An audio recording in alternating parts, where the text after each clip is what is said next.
Bagaimana menjadi bangsa yang besar seperti Kekaisaran Britania Suci? Mungkin ini adalah video yang lebih panjang dari biasanya karena biasanya aku buat video yang durasinya 1 menit supaya bisa diupload di video YouTube Short. Tapi karena lebih dari 1 menit, mungkin aku akan upload ini di video YouTube seperti biasa ya guys. Welcome back guys di channel aku, Akbar Permana aka James Aurora. Kali ini kita akan membahas satu topik menarik, yaitu pelajaran dari sebuah anime populer yakni Code Geass. Di video sebelumnya kita sudah membahas sinopsis animenya, dan di video kali ini kita akan membahas bagaimana negara Britania bisa menjadi negara adikuasa. Dan seperti yang sudah disinggung sebelumnya, kalau ini adalah cerita alternatif dari sejarah kita. Jadi karena terlalu panjang masalah sejarahnya, jadi aku akan membahas yang pentingnya saja. Dan anime ini karena alternatif sejarah, jadi punya kalender yang berbeda ya guys, yakni Ascension Throne Britannia atau ATB. Warning, cerita ini mengandung spoiler, jadi diharap kalian sudah menonton animenya ya guys. Holy Empire of Britannia atau Kekaisaran Britania Suci didirikan ketika kerajaan Inggris kalah dalam pertempuran Trafalgar di Perang Napoleon.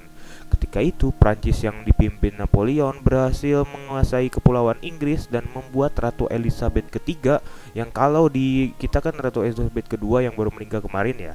Kalau di timeline ini nih, sudah ada Ratu Elizabeth ketiga.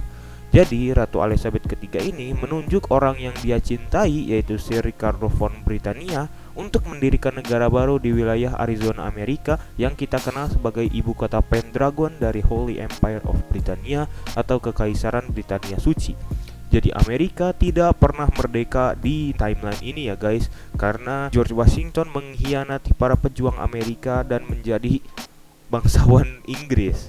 Jadi kerajaan Inggris dan Kekaisaran Britania itu negara yang berbeda ya guys. Perlu dicatat ini. Alternatif sejarah ini bisa kalian baca sendiri di wiki fandomnya ya guys. Aku taruh di deskripsi.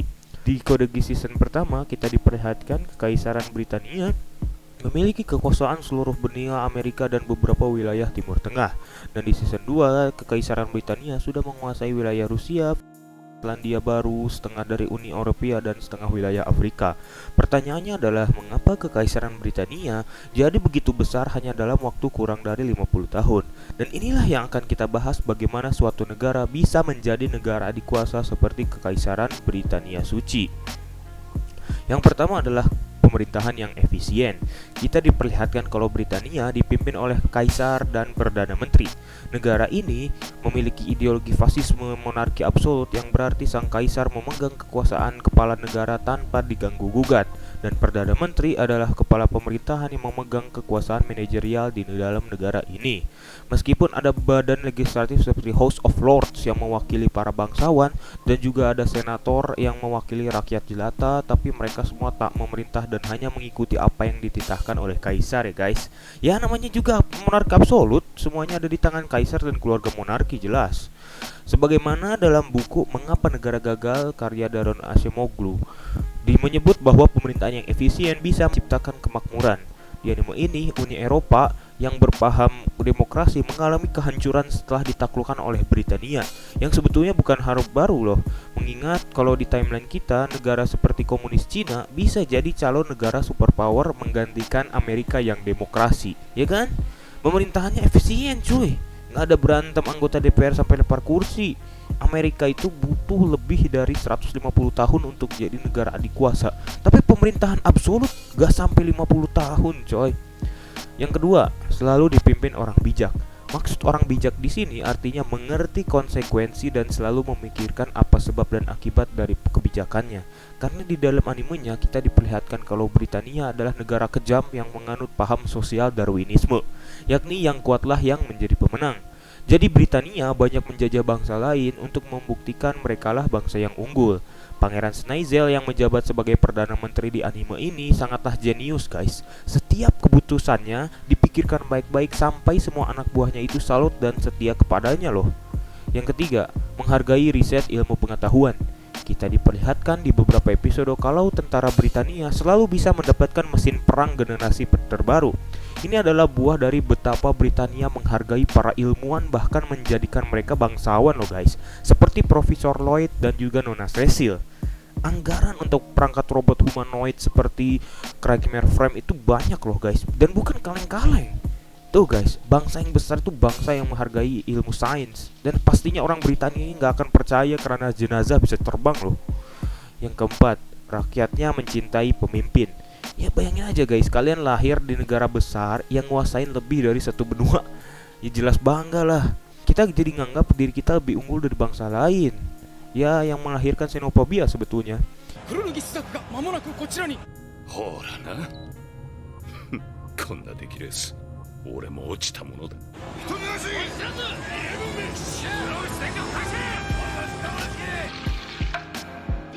スザク君が無実だって私たちは知って。 Ini semua berkat dari hasil kerja pemerintahnya yang efisien loh. Dan juga rakyat Britania ini sadar di mana posisi mereka. Karena paham Darwinisme ini membuat mereka sadar kalau mereka rendahan dan mereka nggak banyak omong dan menerima padanya. Kalau suatu masyarakat sadar posisi mereka masing-masing, nggak akan ada baku hantam demi kesetaraan layaknya demokrasi loh. Dan tambahan aja nih guys, kalau pencipta senjata nuklir di anime ini bukanlah Julius or Robert Oppenheimer seperti yang ada di dalam sejarah kita loh guys, melainkan Nina Einstein yang seorang murid 18 tahun yang ahli fisika di Akademi Oxford. Nama Nina Einstein sendiri memang terinspirasi dari Albert Einstein yang ada di kehidupan nyata loh guys. Albert Einstein memang punya andil besar dalam proyek bom atom Amerika loh. Dia yang ngirim surat ke Franklin Delano Roosevelt untuk membuat senjata nuklir demi melawan Nazi Jerman. Dan sebagaimana Nina Einstein, Albert Einstein juga menyesali semua itu loh guys. ブラッドリー卿に続きグルルイ卿まで。撃ってよスザク、フレイヤだろ。ダメだ、これはあくまで脅し。使ってしまったら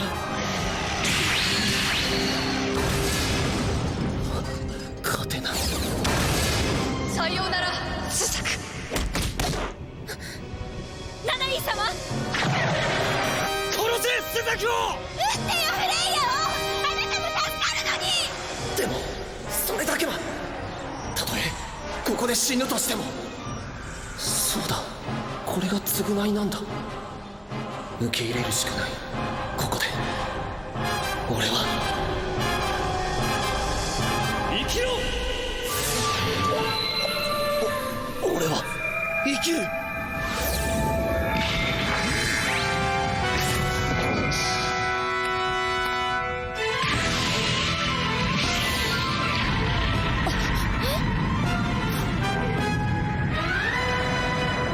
これはフレイヤか。引け、全軍交代。なぜブリタニア軍が後退を。我が軍も下がるぞ。朝比奈、聞こえているか。チェンジョーから出ろ朝比奈。何かまずい。イカルガを最大戦速で交代させろ。そこのサザーランド、何をやっている。フレイヤだぞ。フレイヤ、まさかあれがスザクを追っていた。なられ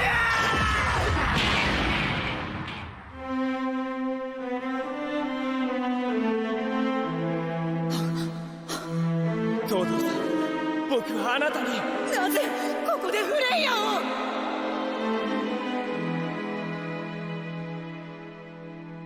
姫様、お逃げください。姫様。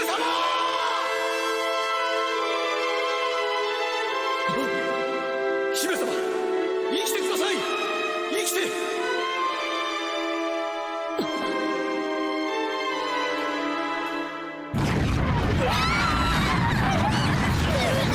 Jadi gimana guys dengan video kali ini, menarik bukan? Jangan lupa like dan subscribe kalau kalian suka. Follow juga akun aku yang ada di deskripsi. Aku berpamana pamit undur diri dan sampai jumpa di lain kesempatan. Dadah.